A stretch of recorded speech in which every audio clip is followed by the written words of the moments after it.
বলছে আমাদের মা বাবা নিজে না খাইয়া সন্তানকে খাওয়াইছে, ঠিক কিনা বলেন? এমনও দিন গেছে সারাটা দিন মা অনাহার, সন্তানকে বুঝতে দেয় নাই, ঠিক কিনা? বাবা অনাহার, সন্তানকে বুঝতে দেয় নাই।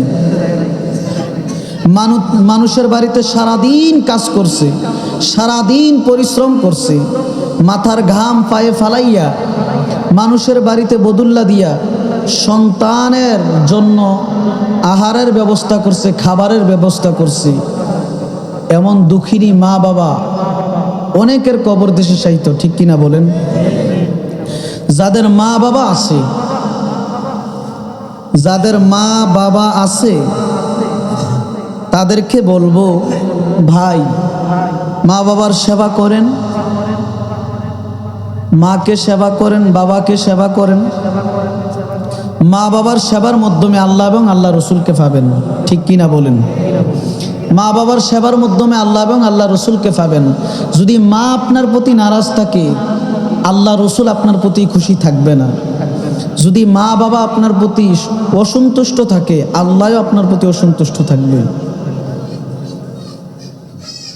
মা বাবা কেমন ধন, আমি আপনাদেরকে পবিত্র কোরআনুল কারীম থেকে একখানা আয়াতে কারিমা শোনাই। আপনারা একটু মনোযোগ সহকারে আলোচনাটা শুনবেন, আশা করি ইনশাআল্লাহ ভালো লাগবে। যদি মালিক দয়া করে ভালো লাগবে, এবং কি মা বাবার সেবা, মা বাবার মনে কষ্ট দিলে কি হয় এটাও বুঝতে পারবেন আমার আলোচনা থেকে। আল্লাহ রসুল কি বলেছে দেখেন। এই যে মসজিদের ইমাম, মাদ্রাসার শিক্ষক, প্রত্যেকেই সম্মানিত হয়েছে একমাত্র মা বাবার সেবা করার কারণে।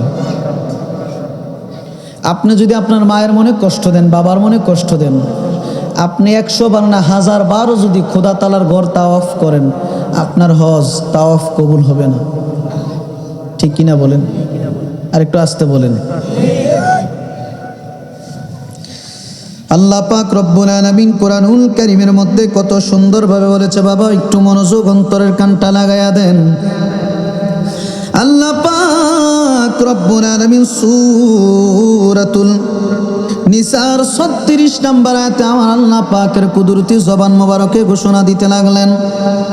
আল্লাহ পাক রব্বুল আলামিন বলতেছেন, ওয়াবুদুল্লাহ ওয়ালা তুশরিকু বিহি ওয়ালা তুশরিকু বিহি শাইআ ওয়া বিল ওয়ালিদাইনি ইহসানা।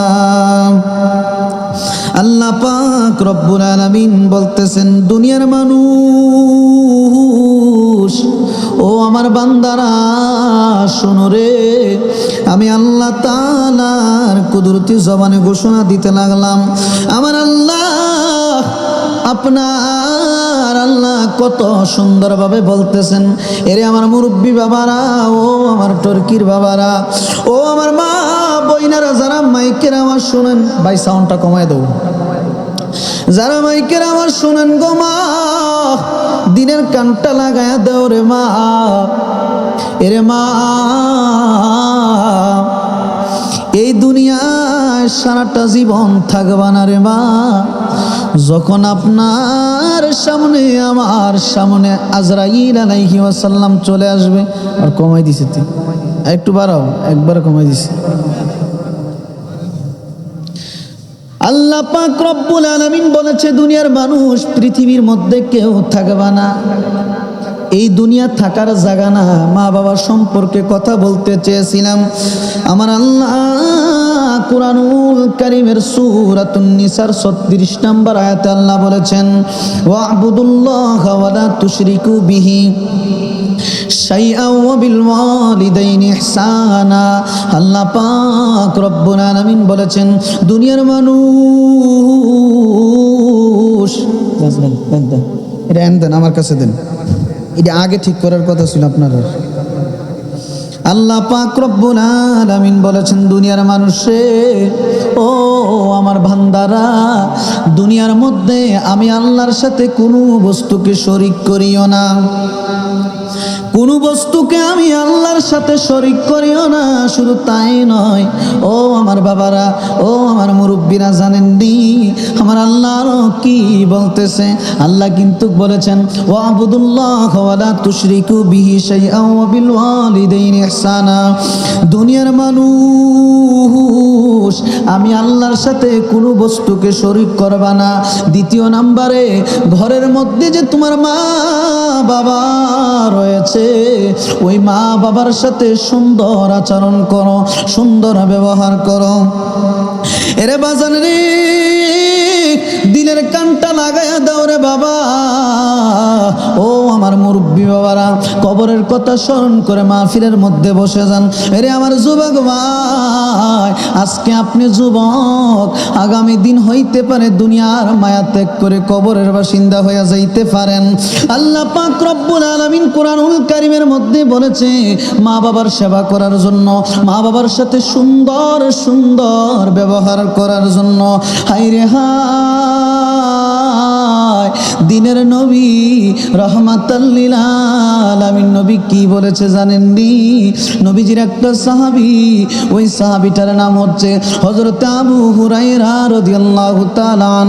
মুসলিম শরীফের হাদিস, মুসলিম শরীফের মধ্যে হাদিস খানা রয়েছে। হযরত আবু হুরায়রা রাদিয়াল্লাহু তাআলা আন বর্ণনা করেন, আমার নবী রহমাতাল লিল আলামিন নবীর পাক জবান মোবারকে ঘোষণা দিতে লাগলেন, লা ইয়াজিজি ওয়ালাদুন ওয়ালিদান ইল্লা আইয়াজিদাহু মামলুকান ফায়াশতারিহি ফায়ুতাকুহু।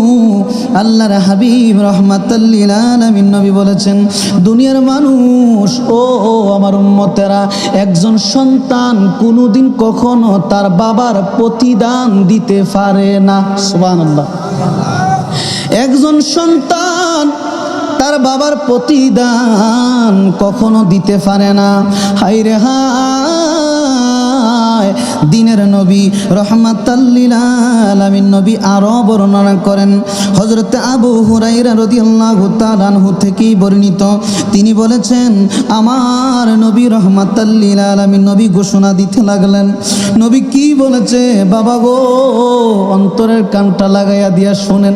আমার নবী বলেছেন, রগিমা আনফুন সুম্মা রগিমা আনফুন সুম্মা রগিমা আনফুন মান আদরাকা ওয়ালিদাইহি ঈদাল কিবারি আহাদাহুমা আও কিলাইহিমা সুম্মা লাম ইয়াদখুলিল জান্নাহ।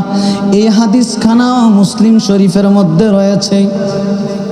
মদিনার নবী বলে,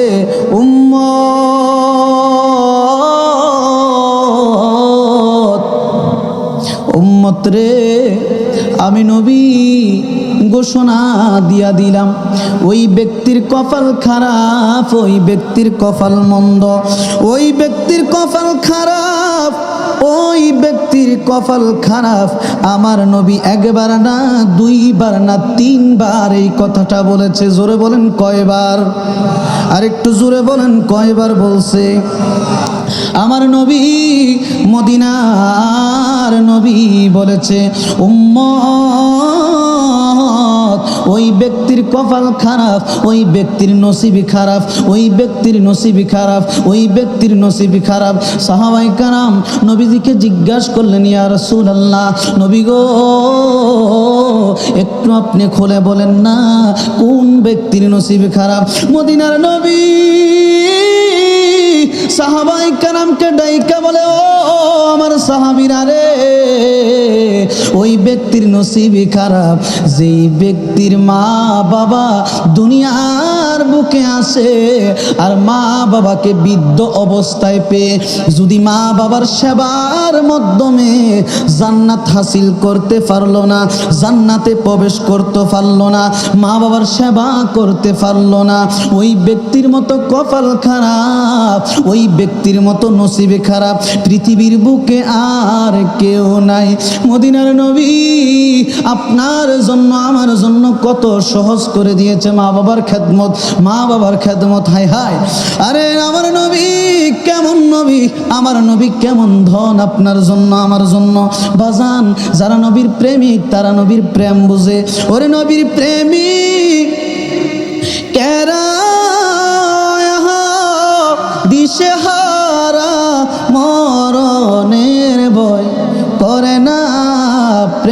তো মরে না। সুবহানাল্লাহ। কি বাজান, খারাপ লাগতাছে? একটু জোরে বলেন সুবহানাল্লাহ। আপনারা যদি আওয়াজ দেন তাইলে মনে করবো যে আপনাদের কাছে ওয়াজ ভালো লাগতেছে, আর যদি সব করে অফ করে বয়ে থাকেন মনে করবো যে ভালো লাগে না, আমি ছাইরা দেব। ওরে নবীর প্রেমিকেরা দিশেহারা মরণের ভয় করে না, প্রেম তো মরে না। বলেন নবীর প্রেমিকেরা দিশেহারা মরণের ভয় করে না, প্রেম তো। হায় হায় প্রেম করেছে ইব্রাহিম নবী, নমরুদের আগুনে ফেলিও। প্রেম করেছে ইব্রাহিম নবী, নমরুদের আগুনে ফেলিও। ওরে আগুন হইল ফুল বাগিচা, পশম নবীর জ্বলে না, প্রেম তো মরে না। নবীর প্রেমিকেরা দিশেহারা মরণের ভয় করে না, প্রেম তো মরে না। প্রেম করেছে আয়ুব নবী, যার প্রেমে রহিমা বিবিও। সুবহানাল্লাহ। ওরে আটার রসায়ন কিরা খাইলো তবু প্রেম সারল না, প্রেম তো মরে না। নবীর প্রেমিকেরা দিশেহারা মরণের ভয় করে না, প্রেম তো মরে না। মুরব্বী বাবারা একটু মনোযোগ অন্তরের কানটা লাগায়া দেন। বাজান গো, আমার নবী রহমাতাল লিল আলামিন নবী আরো ইরশাদ করেছেন, নবীজির একটা সাহাবী হযরত আবু সাঈদ রাদিয়াল্লাহু তাআলা আনহু থেকে বর্ণিত, আল্লাহর হাবিব রহমাতাল লিল আলামিন নবীর সাহাবী কি বলে একটু শুনেন, মনোযোগটা অন্তরের কানটা লাগায়া দেন। সাহাবায়ে কেরাম বলতেছেন, ইযি জাআহু রাজুলুম মিন বানি সালামাতা ফাকালা ইয়া রাসূলুল্লাহি সাল্লাল্লাহু আলাইহি ওয়াসাল্লাম হাল বাকিয়া মিন বাররি আবওয়াইয়া শাইউন আবাররুহুমা বিহি বাদা মাউতিহা ক্বালা নাম আস-সালাতু আলাইহিমা ওয়াল ইস্তিগফারু লাহুমা ওয়া ইনফাযু আহদিহিমা মিন বাদিহিমা ওয়াসিলাতুর রিহমিল্লাতি লা তুসালু ইল্লা বিহিমা ওয়া ইকরামু সাদিকিহিমা। আল্লাহর হাবিব সাহাবী নবীকে জিজ্ঞাসা করলো, ইয়া রাসূলুল্লাহ, ইয়া হাবিবাল্লাহ, নবী গো, ওগো নবী, আপনার কাছে আমরা দেখলাম বনু সালমার গোত্রের কিছু লোক আগমন করলো। নবী গো, আপনাকে তারা প্রশ্ন করলো, আমরা শুনলাম আপনাকে তারা প্রশ্ন করলো। তারা বলেছে যদি তাদের মা বাবা দুনিয়ার বুকে বেঁচে না থাকে, মা বাবার সেবা কিভাবে করবে? সুবহানাল্লাহ। আল্লাহর হাবিব রাহমাতাল লিল আলামিন নবীর কাছে বনু সালমার গোত্রের কিছু লোক আসলো। আয়েশা আমার নবী রাহমাতাল লিল আলামিন নবীকে জিজ্ঞাসা করলো, ইয়া রাসূলুল্লাহ, ইয়া হাবিবাল্লাহ, নবীজি আপনার কাছে একটা জিনিস জানতে চাই, দয়া করে আপনি একটু বলবেন না? দয়া করে একটু আপনি বলে দেন। আমার নবী বলো কি বলবা তোমরা বলো। বললো, ইয়া রাসূলুল্লাহ, নবী গো, দুনিয়ার বুকে যদি আমাদের মা বাবা বেঁচে না থাকে, আমাদের মা বাবার সেবা আমরা কিভাবে করব? ইয়া রাসূলুল্লাহ, ইয়া হাবিবাল্লাহ, মা যদি মারা যায়, বাবা যদি দুনিয়ার থেকে মারা যায়, তাহলে মা বাবার সেবা কি আমরা করতে পারবো? আপনার নবী, আমার নবী, দ্বীনের নবী, রাহমাতাল লিল আলামিন নবী বলতেছে, ও আমার উম্মতেরা,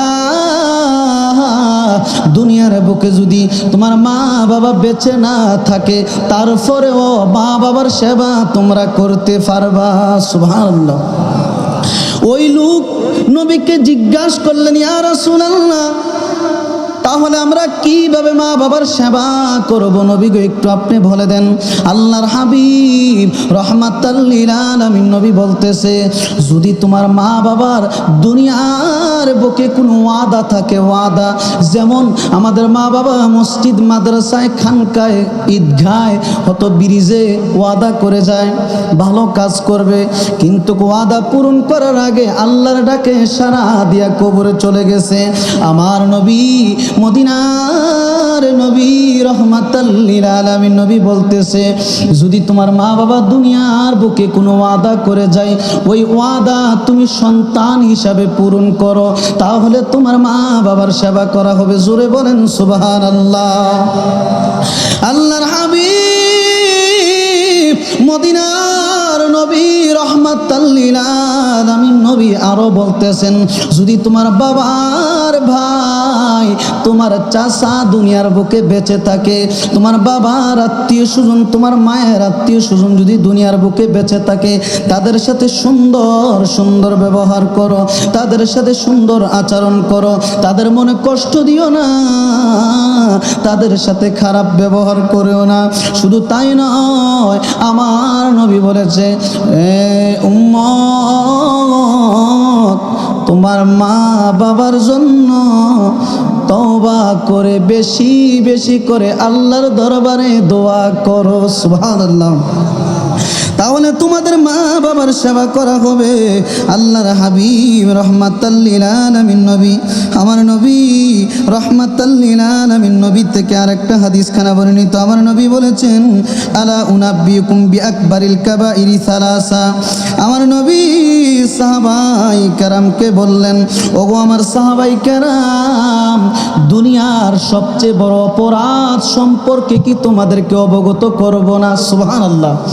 আমার নবী তিনবার এই কথাটা বলেছে, আমি কি তোমাদেরকে দুনিয়ার সবচেয়ে বড় অপরাধ সম্পর্কে অবগত করব না?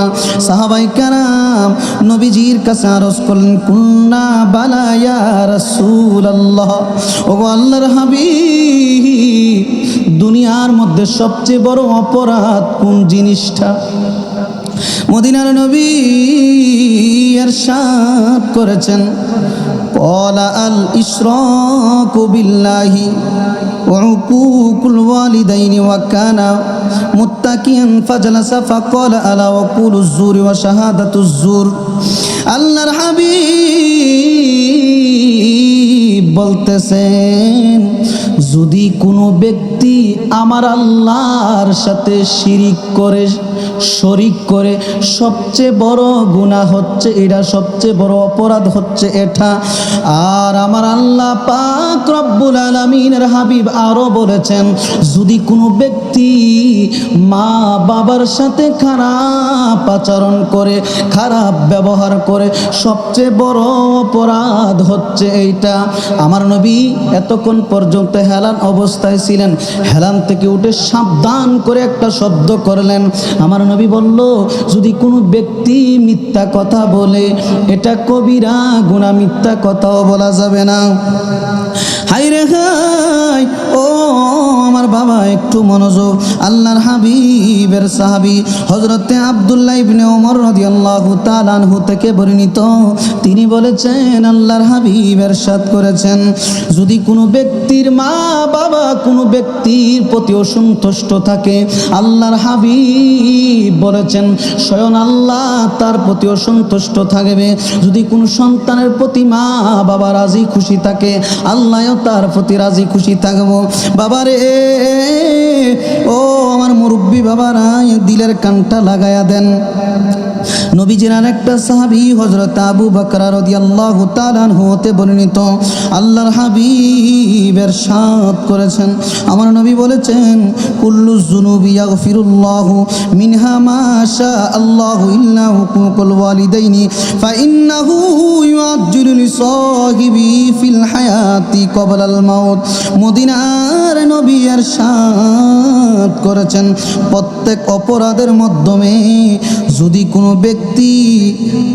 কোনো ব্যক্তিকে চায় আমার আল্লাহ ক্ষমা করতে পারে, কিন্তু আমার আল্লাহ ওই ব্যক্তিকে কোনোদিন ক্ষমা করবে না। সাহাবায়ে কেরাম নবীকে বললেন, ইয়া রাসূলুল্লাহ, কোন ব্যক্তিকে আমার আল্লাহ ক্ষমা করবে না? আমার নবী রহমাতাল লিল আলামিন নবী ইরশাদ করেছেন, কোনো ব্যক্তি যদি মা বাবার অবাধ্য, মা বাবার সাথে অপরাধ করে, মা বাবার মনে কষ্ট দেয়, আমার আল্লাহ কখনোই ওই লোককে ক্ষমা করবে না, ওই বান্দাকে ক্ষমা করবে না। দুনিয়াতে মৃত্যুর পূর্বে আল্লাহ তাকে শাস্তি দিয়ে মৃত্যু দিবে। হায় হায় বাজান, একটু মনোযোগ, অন্তরের কান লাগান। আল্লাহর হাবিব রাহমাতাল লিল আলামিন নবীর আরেকটা সাহাবী হযরতে আব্দুল্লাহ ইবনে আব্বাস রাদিয়াল্লাহু তাআলা আনহু হতে বর্ণিত, তিনি বলেন আল্লাহর হাবিব রাহমাতাল লিল আলামিন নবী ইরশাদ করেছেন, যদি কোনো নেক সন্তান নেক নজরে মায়ের দিকে একবার দৃষ্টি দেয়, মায়ের চেহারার দিকে একবার তাকায়, আল্লাহর হাবিব রাহমাতাল লিল আলামিন নবী বলে, নেক সন্তান মায়ের দিকে একেবার চাওয়ার কারণে আমার আল্লাহ কবুল হজের সওয়াব তার আমলনামায় লেখা দেয়। শুধু তাই নয়, সাহাবায়ে কেরাম আল্লাহর হাবিবকে জিজ্ঞাসা করলেন, ইয়া রাসূলুল্লাহ, ইয়া হাবিবাল্লাহ, ওই নেক সন্তান যদি দৈনিক মায়ের দিকে 100 বার তাকায় গো নবী, আমার আল্লাহ কি 100টা হজ তার আমলনামায় দিবে? মদিনার নবী সাহাবায়ে কেরামকে ডাইকা বলল, আমার সাহাবায়ে কেরাম শোনো রে, শোনো শোনো শোনো, আমি রাহমাতাল লিল আলামিন নবী ইরশাদ করলাম, দৈনিক 100 বার যদি তিনি এক নজরে তার মায়ের চেহারার দিকে তাকায়, আমি নবী বলে গেলাম তার আমলনামায় আমার আল্লাহ কবুল হজের সওয়াব 100টা দান করবে। সুবহান। শুধু তাই নয়, আল্লাহর হাবিব রাহমাতাল লিল আলামিন নবী কত সুন্দরভাবে আরো বলেছেন, আল্লাহর হাবিব বলেছেন, যদি কোনো ব্যক্তি মা বাবার ঋণ পরিশোধ করতে চায়, কখনো করতে পারবে না। একটা সাহাবী রাহমাতাল লিল আলামিন নবীর দরবারে আসলেন, আয়েশা বললেন, ইয়া রাসূলুল্লাহ, ইয়া হাবিবাল্লাহ, নবী গো, ও নবীজি, ও নবীজি, আমার বাবা আমার সম্পদ, আমার জায়গা জমিন ব্যবহার করতে চায়। নবী গো, আমার বাবাকে আমি কিভাবে এখন নিষেধ করব? আমার নবী কি বলে জানেন? সাবধান। এখন বর্তমান সমাজের মধ্যে অনেক মানুষ আছে যারা মা বাবাকে কষ্ট দেয়, মা বাবার ঘরে মা বাবাকে থাকতে দেয় না। কথা বলেন ঠিক কি না? আছে না? আসেনি এরকম? আমার নবীজির কাছে একটা লোক গেছে, যায়া বলছে, ইয়া রাসূলুল্লাহ, আমার বাবা আমার যে সম্পদ আছে এগুলো আমার নিজের বাবার মতন করে ব্যবহার করতে চায়, এখন কি করতে পারি? আমার নবী বলে, সাবধান, তোমার বাবার কারণে তুমি দুনিয়াতে আসছো। সুবহানাল্লাহ।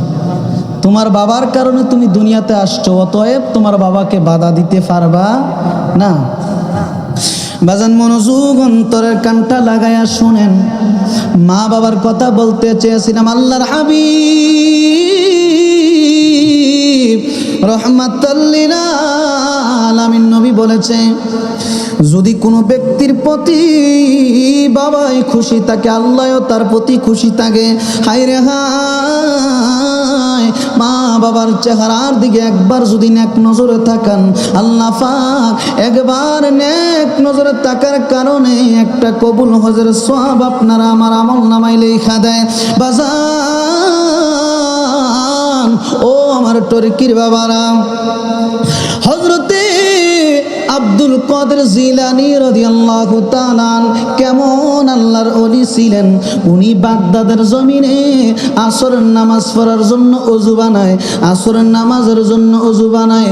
মদিনার নবী রাহমাতাল লিল আলামিন নবী মদিনার জমিন থেকে, রওজা মুবারক থেকে আব্দুল কাদের জিলানীকে একটা ডাক দিয়া বলতেছে, ও আব্দুল কাদের জিলানী, বাগদাদের জমিনে আসরের নামাজের পড়ার জন্য ওযু বানাও, আর সিরিয়ার জমিনে আমি রাহমাতাল লিল আলামিন নবীর একটা আশিক, আমি নবীর একটা পাগল, আমি নবীর একটা প্রেমিক, আমি নবীর একটা আশিক। ঈসা নবীর উম্মতের কাছে অপমান হইতেছে, বেজ্জতি হইতেছে। ও আব্দুল কাদের জিলানী, এই মুহূর্তে তুমি সিরিয়ার জমিনে চলে যাও, যায়া আমি রাহমাতাল লিল আলামিন নবীর আশিক উম্মত, ওই উম্মতের ইজ্জত তুমি বাঁচাও, সম্মান রক্ষা করো। বাজান একটু মনোযোগ অন্তরের কানটা লাগায়া দেন। আমার নবী রাহমাতাল লিল আলামিন নবী গৌসে পাককে আদেশ করলেন, হযরতে আব্দুল কাদের জিলানী সাথে সাথে বাগদাদের জমিন থেকে সিরিয়ার জমিনে চলে গেল। যেই সময় প্লেন ছিল না, হেলিকপ্টার ছিল না। হায় রে হায়, আল্লাহর ওলিরা কেমন, আল্লাহর ওলিদেরকে আল্লাহ কেমন পাওয়ার দিয়েছে। আমি কিন্তু মা বাবার আলোচনা করতেছি। গৌসে পাক আব্দুল কাদের জিলানী কেমন আল্লাহর ওলি ছিলেন, কিভাবে মা বাবার সেবা করতেন, কিভাবে মা বাবার খেদমত করতেন। বাজান হযরত আব্দুল কাদের জিলানী সিরিয়ার জমিনের মধ্যে চলে গেলেন, যায়া আমার গৌসে পাক ঈসা নবীর উম্মত আর আখিরি নবীর উম্মত দুইজন দাঁড়ায়া দাঁড়ায়া ঝগড়া করতেছে। হযরত আব্দুল কাদের জিলানী তাদের দুজন মাঝখান বরাবর দাঁড়ায়া গেলেন। সুবহানাল্লাহ, দুজনের মাঝখান বরাবর দাঁড়ায়া গেলেন। দাঁড়ায়া হযরত আব্দুল কাদের জিলানী তাদেরকে জিজ্ঞাসা করলো, বাবা তোমাদের সমস্যা কি, আমাকে একটু বলো। ঈসা নবীর উম্মত কি বলে জানেননি? ঈসা নবীর উম্মত বলতেছে, হুজুর দুনিয়ার মধ্যে আমার জিন্দেগির মধ্যে কত মানুষ দেখছি, আপনার মতো নূরানি চেহারাওয়ালা ব্যক্তি দেখি নাই। দয়া করে একটু পরিচয় দেন, আপনার নাম কি, আপনার পরিচয় কি? আমার গৌসে পাক গোপন রাখলেন, পরিচয়টা গোপন রাখলেন। ঈসা নবীর উম্মতকে জিজ্ঞাসা করলো, বাবা বলো তোমার সমস্যা কি? ঈসা নবীর উম্মত ডাইকা বলতেছে, হুজুর উনি হচ্ছেন আখিরি নবীর উম্মত, রাহমাতাল লিল আলামিন নবীর উম্মত, আর হচ্ছে আমি ঈসা নবীর উম্মত। কিন্তু হুজুর উনি বলতেছে ওনার ঈসা নবী বড়, আমি বলতেছি উনি বলতেছে ওনার রাহমাতাল লিল আলামিন নবী বড়, আমি বলতেছি আমার নবী বড়। এইভাবে দুজন তর্ক করতেছি, ঝগড়া করতেছি। আমার গৌসে পাক আব্দুল কাদের জিলানী রাদিয়াল্লাহু তাআলা তাদেরকে দুজনকে বলল, আপনারা চুপ থাকেন, আমি এক একজনকে এক একটা প্রশ্ন করব, দেখি কার উত্তর সঠিক হয়। গৌসে পাক আব্দুল কাদের জিলানী সর্বপ্রথম ঈসা নবীর উম্মতকে জিজ্ঞেস করলো, বলো তুমি বলো তোমার ঈসা নবীর কি কি মুজিজা রয়েছে। সুবহানাল্লাহ। ঈসা নবীর উম্মত ডাইকা বলতেছে, হুজুর আমার ঈসা নবীর কি ক্ষমতা রয়েছে, কি মুজিজা রয়েছে আপনি জানেননি? যদি কোনো অন্ধ ব্যক্তি আমার নবীর দরবারে আসতো, আমার নবী ঈসা নবী যদি হাত বুলাইয়া দিত, সাথে সাথে অন্ধ ব্যক্তি সব কিছু দেখতে পাইতো। শুধু তাই নয়, আমার ঈসা নবীর দরবারে যদি কোনো আতুর ব্যক্তি, ল্যাংরা ব্যক্তি আসতো, আমার ঈসা নবী দুইটা হাত বুলাইয়া দেওয়ার সাথে সাথে ওই ব্যক্তি চলাফেরা করতে পারতো। শুধু তাই নয়, আমার ঈসা নবী যদি রাস্তা দিয়া কবরের পাশ দিয়ে হাইটা যাইতো, মরা মানুষ, মৃত মানুষ জীবিত করতে পারতো। সুবহান। বলো তোমার নবীর কি মুজিজা রয়েছে। আখির নবীর উম্মত বেফতার মানুষ গৌসে পাকের দিকে তাকায়া তাকায়া চোখের পানি ফালায় আর কাঁদে, কিছু বলতে পারে না। হঠাৎ করে গৌসে পাক আব্দুল কাদের জিলানী ঈসা নবীর উম্মতকে ডাক দিয়া বলল, ও ঈসা নবীর উম্মত, এতক্ষণ পর্যন্ত আমি আব্দুল কাদের জিলানীর পরিচয়টা গোপন রাখছিলাম। শোনো শোনো শোনো, আমি হচ্ছে আখিরি নবীর উম্মত, আখির নবীর গোলামের গোলামের গোলাম। আমার নাম হচ্ছে আব্দুল কাদের জিলানী। এরে আমার বাবারা, দিলের কানটা লাগায়া শোনেন গো বাবা। ঈসা নবীর উম্মত হা করে তাকায়া রইলেন। আমার নবীর উম্মত আব্দুল কাদের জিলানী রাদিয়াল্লাহু তাআলা আনহু বলতেছে, শোনো, তুমি বলেছ তোমার নবী ঈসা নবী মরা মানুষকে জীবিত করত, অথচ আমার নবী অনেকবার মৃত মানুষকে জীবিত করছে। এই কথা পরে বলবো আপনাদেরকে কিভাবে করছে। গাউসে পাক আব্দুল কাদের জিলানী ঈসা নবীর উম্মতকে ডাইকা বলতেছে, আমি কিন্তু নবীর গোলামের গোলাম, আমি কিন্তু কোনো সাহাবী না, কোনো নবী রাসূল না, তাবিঈন না, আমি হচ্ছি আমার নবীর একটা নগণ্য গোলাম। সুবহানাল্লাহ। আমি হচ্ছি নবীজির একটা নগণ্য আশিক। তোমার ঈসা নবীর সবচেয়ে যেই বড় মুজিজা রয়েছে, এটা হচ্ছে মরা মানুষকে জীবিত করত। আমি নবীর আশিক নগণ্য গোলাম আব্দুল কাদের জিলানীর কথায়ও মরা মানুষ জীবিত হয়। সুবহানাল্লাহ। ঈসা নবীর উম্মত ডাইকা বলতেছে, আপনি কি মুখে বললে হবে, কাজে পারলে প্রমাণ করে দেখান, তাহলে বিশ্বাস করব। সুবহানাল্লাহ। ঈসা নবীর উম্মত মনে মনে কইতাছে, এবারে কি কইডি, এবারে বলে মরা মানুষ জীবিত করতে পারে। তো আমার গৌসে পাক আব্দুল কাদের জিলানী বলতেছে, আপনার কি বিশ্বাস হয় না? তো ঈসা নবীর উম্মত কইতাছে, আমনে পারলে একটা জীবিত কইরা দেখান, তাইলে বিশ্বাস কইরাম। সুবহানাল্লাহ। তো আমার গৌসে পাক কি বলছে, যে ঠিক আছে, আপনি যেই কোনো একটা কবরের সামনে আমাকে নিয়ে যান, দেখি আমি জীবিত করতে পারি কিনা। সুবহানাল্লাহ। আর একটু জোরে বলেন সুবহানাল্লাহ। তো হযরতে আব্দুল কাদের জিলানীকে ঈসা নবীর উম্মত এমন একটা কবরের সামনে নিয়ে গেছে, জানেন, উনি মনে মনে ভাবতেছে যে ওনাকে এমন একটা কবরের পাশে নিয়ে যাব, যেই কবরের মধ্যে যে লাশটা শায়িত, উনি বহুত আগে মৃত্যুবরণ করছে, যাতে করে উনি জীবিত না করতে পারেন। ওনার ধারণা উনি এমন একটা কবর নিছে, যেই কবরের মাইয়াত, যেই কবরের লাশটা দুনিয়ার থেকে বিদায় নিছে 950 বছর আগে। সুবহানাল্লাহ। কয় বছর? 950 বছর। যায়া বলতেছে, হুজুর, এই লাশটাকে এই কবর থেকে পারলে আপনি উঠান। সুবহানাল্লাহ। আমার গৌসে পাক দাঁড়াইলেন, দাঁড়াইয়া আল্লাহর কাছে দুইটা হাত উঠাইলেন, আল্লাহ, আপনার হাবিবের সম্মান রক্ষার্থে, দয়াল নবীর ইজ্জত রক্ষার্থে আমি গৌসে পাক আপনার কাছে বলতেছি, দয়া করে আপনি এই মুহূর্তে এই মাইয়াতকে জীবিত করিয়া দেন। সুবহানাল্লাহ। বলতে দেরি, কবর থেকে দাঁড়াইয়া আসসালামু আলাইকা ইয়া আব্দুল কাদের জিলানী বলতে দেরি না। সুবহানাল্লাহ। এরে বাজান, মনোযোগ অন্তরের কানটা লাগায়া দেন। হযরতে আব্দুল কাদের জিলানী রাদিয়াল্লাহু তাআলা আনহু এই কথা শুনলেন। শোনার পর আমার গৌসে পাক তাকায়া রইলেন। আমার গৌসে পাক ওই ব্যক্তির দিকে তাকায়া তাকায়া তাকায়া চোখের পানি ফালায়। লোকজন হুজুরকে জিজ্ঞাসা করে, হুজুর, ও আব্দুল আব্দুল কাদের জিলানী, আপনি এতক্ষণ পর্যন্ত ভালো ছিলেন, এখন কেন আপনি কান্না করতেছেন? কারণ কি? কারণ কি একটু আমাদেরকে খুলে বলেন। আপনি কি আমাদের কোনো কথাবার্তায় কষ্ট পেয়েছেন? বাজান,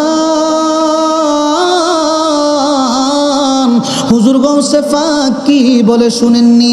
আমার হুজুর গৌসে পাক লোকজনকে ডাইকা বলতেছে, বাবা আমি আপনাদের কথায় কষ্ট পাই নাই, একটু ভালোভাবে তাকায়া দেখেন না, কবর থেকে যাকে জীবিত করছি, যাকে জীবিত কইরা উঠাইছি, উনার চেহারাটার দিকে একটু নজর দিয়া তাকায়া দেখেন না, উনাকে কেমন জানি দেখা যায়। ভালোভাবে তাকাইয়া সবাই কান্না শুরু করলো। আমার গৌসে পাক হঠাৎ করে লোকটাকে জিজ্ঞাসা করলো, ওই ব্যক্তিকে জিজ্ঞাসা করলো, বাবা দয়া করে তুমি বলো না, তোমার নাভি থেকে পায়ের তালু পর্যন্ত ফুরতে ফুরতে ফুরতে ফুরতে সারখার হইয়া গেছে, আংরা হইয়া গেছে, নাভি থেকে মাথার তালু পর্যন্ত ভালো আছে, ব্যাপার কি বুঝলাম না, একটু খুলে বলো। সুবহানাল্লাহ। হযরত আব্দুল কাদের জিলানী রাদিয়াল্লাহু তাআলা আনহু জিজ্ঞাসা করার পর ছেলেটা হাও মাও করে কেঁদে দিলেন, বললেন, হুজুর, যেহেতু আপনি আমাকে কবর থেকে দাঁড় করাইছেন, যেহেতু আপনি আমাকে কবর থেকে উঠাইছেন, তাহলে আপনি আমার সম্পূর্ণ কথাটা একটু মনোযোগ দিয়ে শুনবেন। হুজুর, এই কবরের মধ্যে 100 বছর না, 200 বছর না, 300 বছর না, হুজুর আমি 900 বছর ধরে কবরের মধ্যে রয়েছি। দয়া করে আপনি যেহেতু আমাকে কবর থেকে উঠিয়েছেন, তাহলে আপনি আমার কষ্টের কথাগুলি একটু মনোযোগ দিয়ে শুনবেন, দয়া করে একটু শুনবেন। আমার গৌসে পাক কাঁদে, লোকটাও কাঁদে, হায় রে হায়, কত করুণ একটা কাহিনী গৌসে পাকের সাথে ঘটে গেল। আমার গৌসে পাক লোকটাকে বলল, তাড়াতাড়ি একটু বলো কারণ কি, কারণ কি, শরীরটা আংরা হওয়ার কারণ কি? লোকটা বিনায়া বিনায়া কাইন্দা কাইন্দা কয়, হুজুর, আমার বাবা শিশুকালে আমাকে এতিম করে দুনিয়া থেকে বিদায় নিয়েছে। সুবহানাল্লাহ। হুজুর, যখন আমরা অভাবের সংসার ছিল, যখন আমার মা একবেলা খাবার খাইলে আর একবেলা খাবার খাইতে পারতো না, তখন আমাদের সংসারটা অনেক অভাবে ছিল। হুজুর, আমি আমার বাবার মুখটা পরিপূর্ণ দেখি নাই, বাবার চেহারাটা পরিপূর্ণভাবে আমার খেয়াল নাই। শিশুকালে আমার বাবা দুনিয়ার থেকে বিদায় নিয়েছে। হুজুর, আমার মা জরুনি আমাকে লালন পালন করতে যাইয়া অনেক কষ্ট করেছে। শুধু তাই নয়, আমি যখন মায়ের কাছে খাবার খুঁজি, আমার মা ঠিক মতো আমার খাবার দিতে পারে না। যখন আমার মায়ের কাছে আমি নতুন জামা কাপড় খুঁজি, আমার মা জলনে আমাকে জামা কাপড় দিতে পারে না। শুধু তাই নয়, এরে বাবা একটু মনোযোগ অন্তরের কানটা লাগাইয়া দিয়া শুনেন। ওই ছেলেটা আব্দুল কাদের জিলানীকে বলতেছে, হুজুর, যখন বছর ঘুরে আমাদের সামনে ঈদ চলে আসতো, আমার মা জননী নতুন পোশাক আমাকে দিতে পারতো না। বারবার যখন মায়ের কাছে বিনয় করে কান্না করে বলতাম, মা গো মা,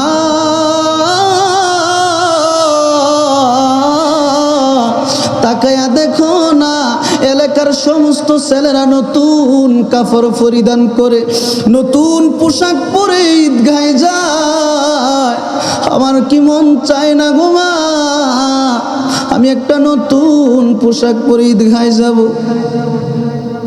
হুজুর, ওই সময় আমার মা কান্না করতে করতে আমি দেখছি, আমার খেয়াল আছে, আমার মা দরজা বাড়ি দিয়া কান্না করতে করতে বেহুশ হয়ে গেছে।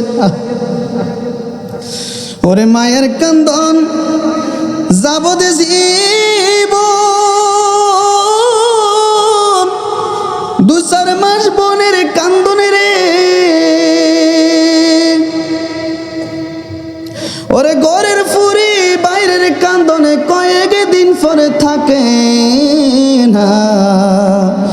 দুঃখের দরদি আমার জনম দুঃখী মা, দুঃখের দরদি আমার জনম দুঃখী মা। বাবা একটু মনোযোগ, অন্তরের কানটা লাগাই দিয়ে শুনেন। ওই ছেলেটা বলতেছে, হুজুর যখন বছর ঘুরে আমাদের মাঝে ঈদ আসতো, আমার মা জননী আমাদেরকে ভালো একটা পোশাক দিতে পারতো না। তো হঠাৎ একদিন আমার আম্মা মেম্বারের বাড়িতে গেছে কিছু চাউলের জন্য। আমার মা, আমি দেখছি হুজুর, যখন সিরিয়ালের মধ্যে ধরছে তখন বেহুশ হয়ে পড়ে গেছে। আমার আম্মা অনাহারে, শরীরটা ক্লান্ত ছিল, আমার আম্মা সিরিয়ালে থাকতে পারে নাই, বেহুশ হয়ে গেছে।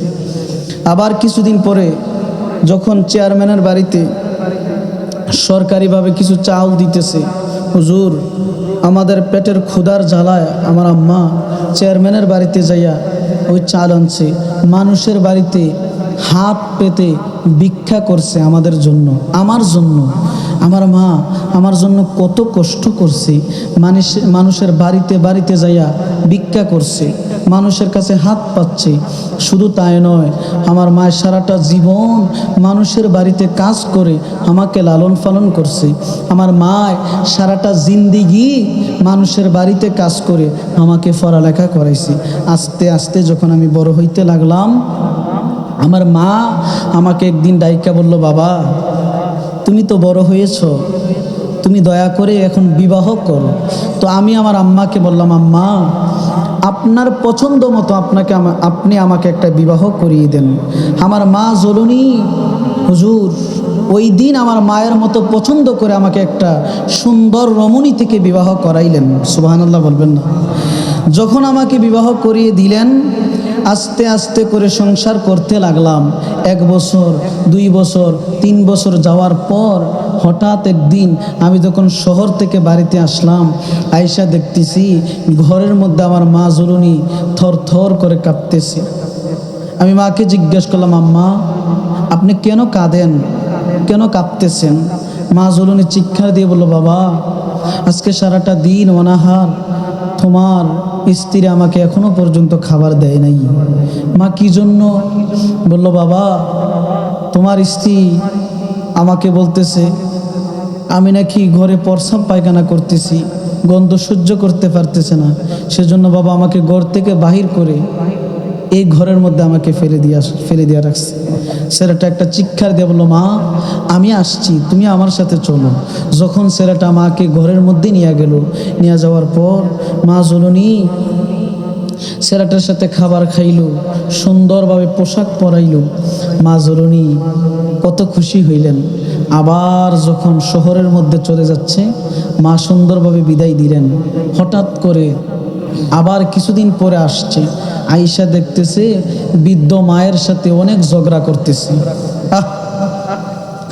বাবা একটু মনোযোগ, অন্তরের কানটা লাগাইয়া দেন। মায়ের মনে যদি কষ্ট দেন, আল্লাহর আরশ কাঁপে, আল্লাহর কুদরতি অন্তর কাঁপে গো বাবা। মা জননী ছেলের জন্য অপেক্ষা করতেছে, কখন আমার জাদুদুন ঘরের মধ্যে আসবে। হাই রে হাই, ওই ছেলেটা শহর থেকে বাড়িতে আসলেন। আসার পর মা জননীর দিকে তাকায়া রইছে, দেখতেছে ওই ব্যক্তির স্ত্রী আর তার মা জননী দুজন ঝগড়া করতেছে। হঠাৎ করে মাকে বলল, মা গো মা সমস্যা কি, আপনি আমাকে একটু খুলে বলেন। মা জননী কেঁদে কেঁদে সন্তানকে বলল, বাবা তোমার আদরের স্ত্রী আমি মা জননীর গায়ে বারবার হাত তুলছে রে বাবা। বাবা রে আমি তোমার কাছে বিচার দিতে চাই না, দয়া করে তোমার স্ত্রীকে তুমি কোনো কিছু বলবা না। মা জননী ভয়ে কাঁপতেছে, সন্তানের ভয়ে, ওই সন্তানের স্ত্রীর ভয়ে। বাজান দিলের কানটা লাগায় একটু শোনেন। ওই ছেলেটা আমার আব্দুল কাদের জিলানীর কাছে দুঃখের কথাগুলো বলতেছে। আমার গৌসে পাক বলল, তারপরে কি হয়েছে? ছেলেটা বলল, হুজুর ওই সময় আমার মাকে আমি সুন্দরভাবে বুঝাইয়া দিলাম, স্ত্রীকে আমি বুঝাইয়া দিলাম, দুজনকে দুই দিকে ফিরাইয়া দিলাম। হুজুর কিছুদিন আমি বাড়িতে থাকলাম, হঠাৎ করে আমি ঘর থেকে বাইর হয়ে একটু বাহিরে গেলাম। যখন আমি ঘরে আসলাম, আসা মাত্র দেখতেছি আমার সুন্দরী রমণী স্ত্রী বিনায়া বিনায়া কাঁদতেছে। আমি সহ্য না করতে পেরে আমার স্ত্রীকে জিজ্ঞাসা করলাম, কেন তুমি কাঁদো, কেন কাঁদো? আমার স্ত্রী ডাইকা বলতেছে, স্বামী যদি আমার নিয়ে সংসার করতে চাও, যদি আমার সাথে সারাটা জিন্দেগি কাটাইতে চাও, তাহলে তোমার এই মাকে ঘর থেকে বাইর করতে হবে। শুধু তাই নয়, তোমার মার আজকে বিচার করতে হবে। এই মুহূর্তে আমি আমার বাবার বাড়িতে চলে যাব, তোমার ভাত খাইব না, তোমার সংসার করব না। এই কথা বলে যখন ঘর থেকে বাইর হয়ে গেলেন, ছেলেটা না বুঝতে পেরে মাথাটা একেবারে গরম হয়ে গেছে। যখন স্ত্রীর মায়ায় পড়ে কিছু না বুঝতে পেরে মা জননী বৃদ্ধ অবস্থায় সারাদিন অনাহার, পেটের ক্ষুধায় কাঁপতেছে, পেটের ক্ষুধায় একেবারে কাতর হইয়া রইছে রে বাজান। এই মুহূর্তে ওই সন্তান কি করছে জানেননি?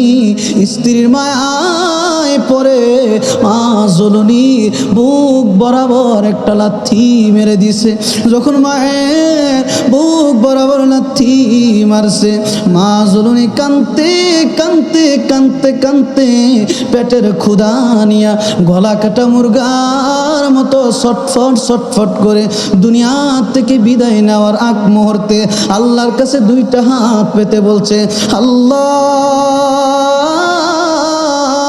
এই সন্তানের জন্য মানুষের বাড়িতে আমি ভিক্ষা করেছি, চেয়ারম্যানের বাড়িতে ভিক্ষা করেছি। শুধু তাই নয়, এই সন্তানের জন্য মানুষের কাছে আমি কত হাত পেতেছি, মানুষের বাড়িতে সারাটা জীবন কাম করছি। আল্লাহ আমার এই মুহূর্তে আমি চলতে পারি না, খাইতে পারি না। আল্লাহ এই মুহূর্তে আমার সন্তান আমাকে দুনিয়া থেকে বিদায় করে দিল একটা লাথি মেরে। আমি অনাহার, আমার পেটের মধ্যে অনেক ক্ষুধা লেগেছে গো আল্লাহ, মনে হয় আমি বাঁচবো না, বাঁচবো না। আল্লাহ মরার আগ মুহূর্তে আমার এই সন্তানের জন্য তোমার দরবারে একটা দোয়া করতে চাই। আল্লাহ এই সন্তানকে সারাটা জিন্দেগি ভর জাহান্নামের আগুনে তুমি ফুরাইও। আল্লাহ তুমি জাহান্নামের আগুনে তারে ফুরাইও, জান্নাতের মুখ তারে দেখাইও না। হুজুর ও আব্দুল কাদের জিলানী আমার মা জননী আমার জন্য এই বদদোয়া করেছে, আমার জন্য এই কুদোয়া করেছে। এই জন্য আমার আল্লাহ পাক রব্বুল আলামিন আমাকে ৯৫০ বছর ধরে জাহান্নামের আগুনে ফুরাইতেছে। বাজানের ও আমার যুবক ভাইয়েরা, যারা মাইকের আওয়াজ শুনুন গো ভাই, ও আমার মুরব্বী বাবারা, ও আমার যুবক ভাইরা, মায়ের মনে কষ্ট দিয়েন না, বাবার মনে কষ্ট দিয়েন না। মা জননী আল্লাহর দরবারে বদদোয়া করেছে, আল্লাহ এই সন্তান আমার মনে কষ্ট দিয়েছে। শুধু তাই নয়, আমার বুক বরাবর লাথি মারার কারণে আমার মনে হয় আমার কলিজাটা ছিঁড়ে পেটের মধ্যে পড়ে গেছে। আল্লাহ জাহান্নামের আগুনে তারে ফুরাইও, জান্নাতের মুখ তারে দেখাইও না। হুজুর আমার মা আমার জন্য এই দোয়া করে গেছে। এই জন্য জাহান্নামের আগুনে ফুরতে ফুরতে ফুরতে ফুরতে আমার নাভি থেকে পায়ের তালু পর্যন্ত আংরা হয়ে গেছে, ছাই হয়ে গেছে। দয়া করে মেহেরবানি করে হুজুর গো, আমাকে আপনি কবরের মধ্যে দিবেন না। আপনার কাছে আমি একটা আরজ করতে চাই, একটা নিবেদন করতে চাই, আপনার কাছে একটা আবদার করতে চাই।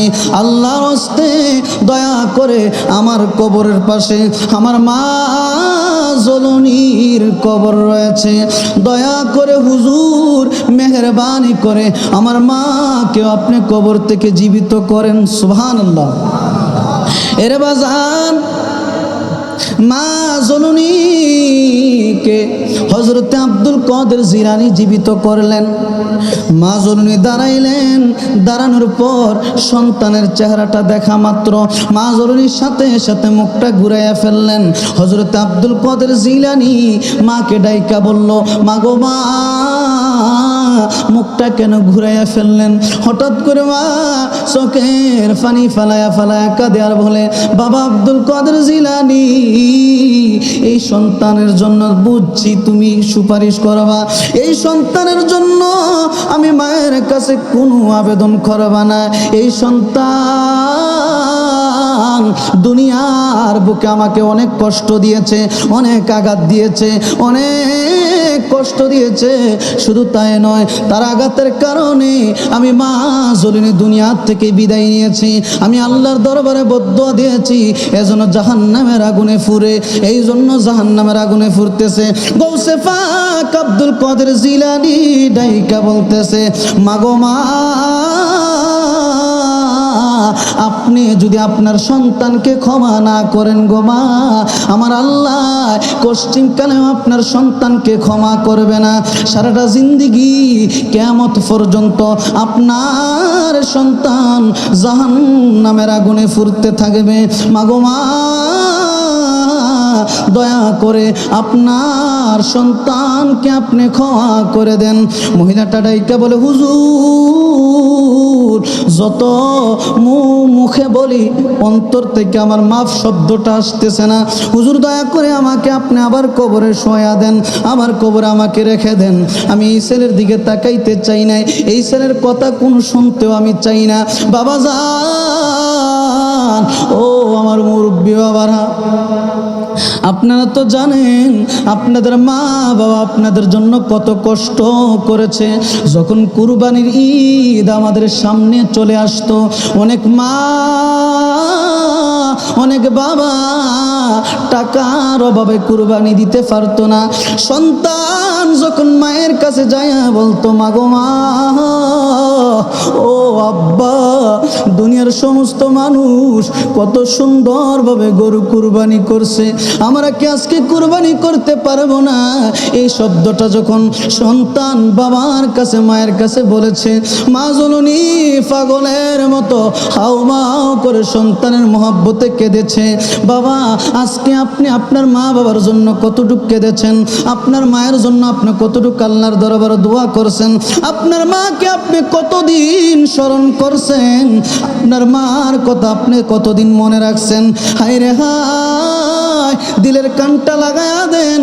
ওই মা জননী আব্দুল কাদের জিলানীকে বলতেছে, হুজুর, আপনি আমাকে কবরের মধ্যে শোয়া দেন, আমি এই সন্তানের কোনো কথা শুনতে চাই না। সাথে সাথে আমার গৌসে পাক আব্দুল কাদের জিলানী কি করছে জানেননি? লোকজনকে বলছে, বুঝতে পেরেছি, বুঝতে পেরেছি, এই মা কখনো সন্তানকে ক্ষমা করবে না।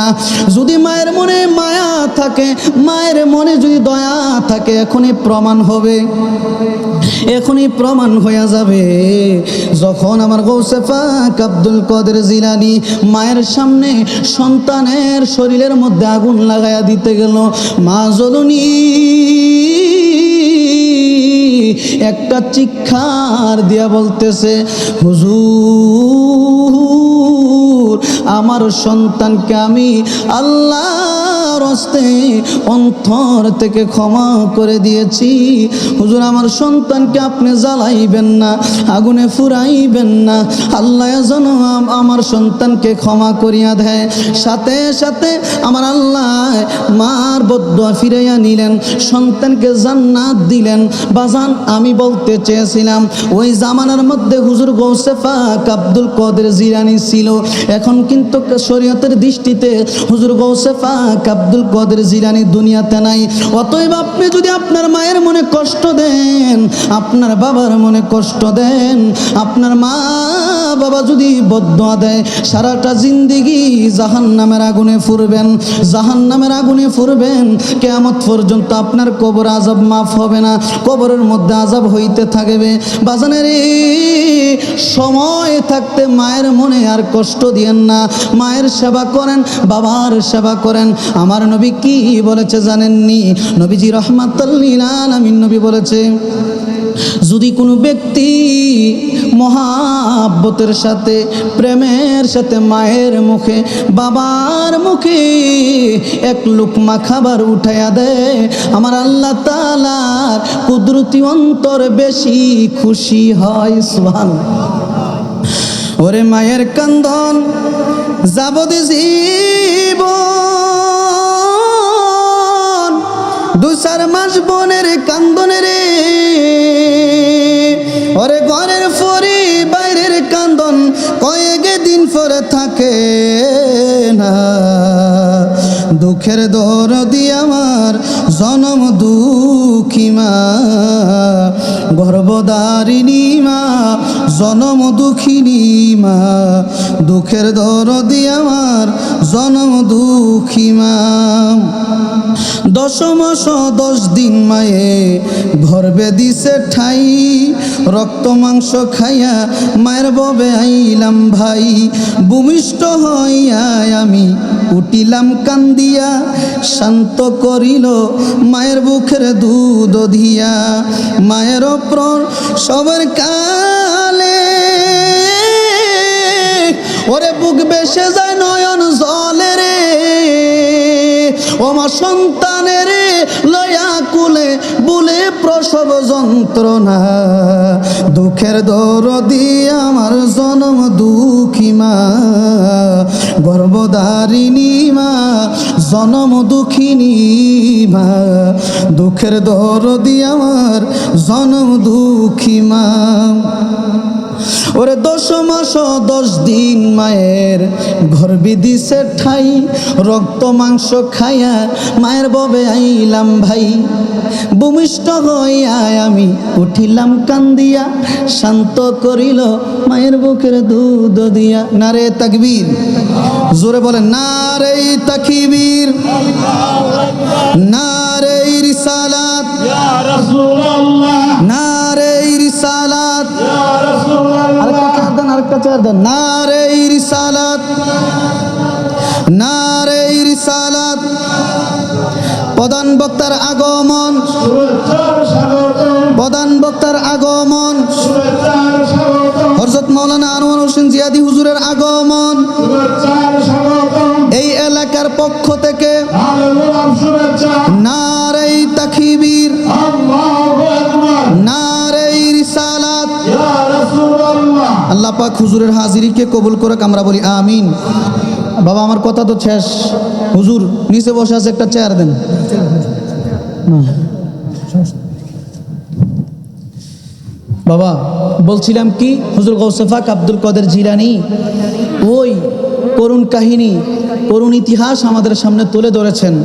অর্থাৎ যদি কোনো ব্যক্তি মায়ের মনে কষ্ট দেয়, আর মা বাবা যদি আপনার বিপক্ষে, আমার বিপক্ষে আল্লাহর দরবারে বিচার দেয়, এই বিচার কখনো আল্লাহ মাফ করবে না, ক্ষমা করবে না, যতক্ষণ পর্যন্ত আপনার বাবা, আপনার মা আপনাকে ক্ষমা না করবে। সুবহানাল্লাহ। এই জন্য আমরা কেউ মায়ের মনে কষ্ট দিতে পারবো না। একজন আশেক কি বলছে জানেন? ওরে আমি যেই দিকে চাই আমার মাকে সারা অন্য কিছুই দেখি না, মায়ের মতো নাই। আমি যেই দিকে চাই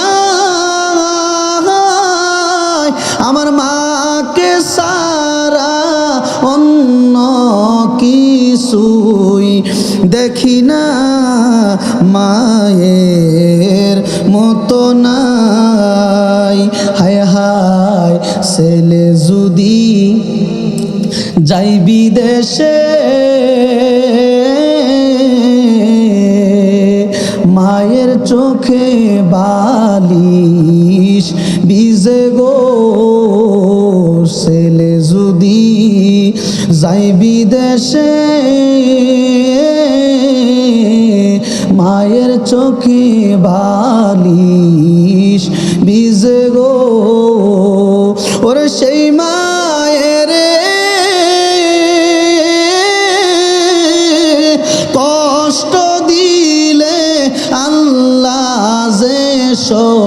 হেনা মায়ের মতো নাই। ওরে আমি যেই দিকে চাই